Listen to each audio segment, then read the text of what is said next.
Assalamualaikum warahmatullahi wabarakatuh. Perkenalkan, nama saya Gifari Azuri. Di sini saya ingin mewawancarai profesi perawat. Nah, dengan kakak siapa di sini? Nama saya Alfia Komarini. Bekerja di mana, Kak? Saya sedang bekerja di Rumah Sakit Citra Rafiq Bekasi. Saya bertugas sebagai perawat rawat inap di lantai 7. Menurut kakak, menjadi seorang perawat itu seperti apa sih? Menjadi seorang perawat itu profesi yang bukan cuma di bagian kesehatan, tapi kita juga berfokus di bidang kemanusiaan. Terus alasan kakak memilih profesi perawat itu apa sih?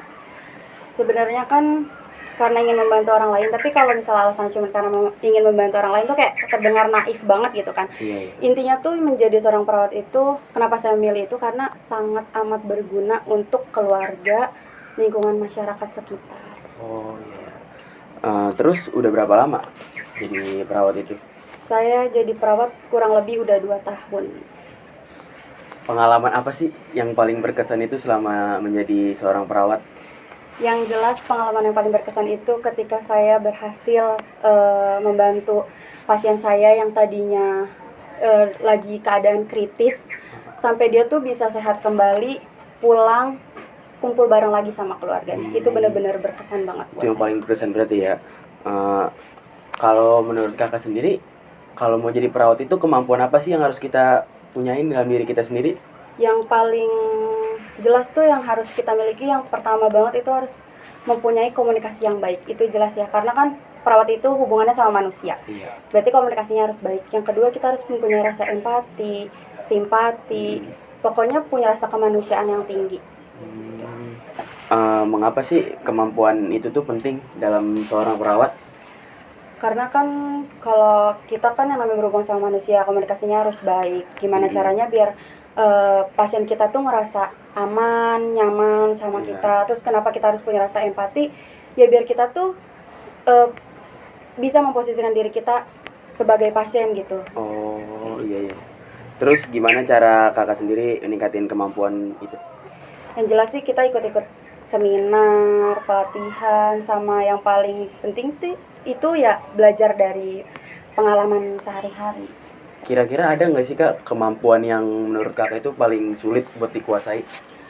Kemampuan yang paling sulit dikuasai itu menurut saya lebih ke cara kita mengelola emosi. Karena kan setiap manusia pasti ada mood turun naik kan. Iya, Kayak betul. misalnya kayak apalagi cewek ada masa PMS-nya. Nah, kalau Iya. misalnya kita lagi ada di masa itu, pasti kan kita sulit buat ngelola emosi. Sedangkan pasien kita tuh ada yang gampang buat diedukasi, ada juga yang susah. Nah, Iya. itu sih struggle-nya kita sebagai perawat.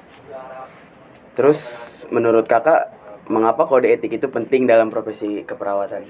Ya karena kan kita balik lagi berhubungan sama manusia, privasi, tentang kerahasiaan, tentang kejujuran kita ke pasien, itu kan penting yang harus dijaga. Apalagi penyakit kan, macam-macam penyakit kan, ada yang menular, ada yang enggak, dan itu ada yang bikin pasien kita tuh ngerasa insecure sama penyakitnya. Nah itu tuh penting, makanya kita tuh harus melindungi lah, kode etik kita melindungi kerahasiaan itu semua gitu. Apakah pernah mengalami dilema etika saat selama bekerja itu? Jelas sering. Kadang tuh kita suka dilema etik yang kita hadapi nih di saat keluarga pasien. Kadang kan keluarga pasien tuh nggak benar-benar keluarga yang adik kakak kan. Terus suka ada yang nanya, sakitnya apa? Nah itu kan kita nggak boleh asal bilang. Even dia sakitnya cuma tipes atau dia sakitnya cuma demam berdarah, kita tuh nggak boleh asal ngomong demam berdarah. Kalau misalnya pasien yang nggak ngizinin, kita mau gimana gitu. Itu kadang dilema etik kita tuh di situ.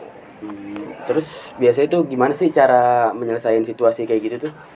Ya kita tuh biasanya kalau kayak gitu diskusi sama atasan dulu. Ini gimana? Boleh nggak kita kayak gini? Kan suka ada juga yang suka minta resume medis pasien kan. Sedangkan kita tuh nggak boleh ngasih tahu gitu.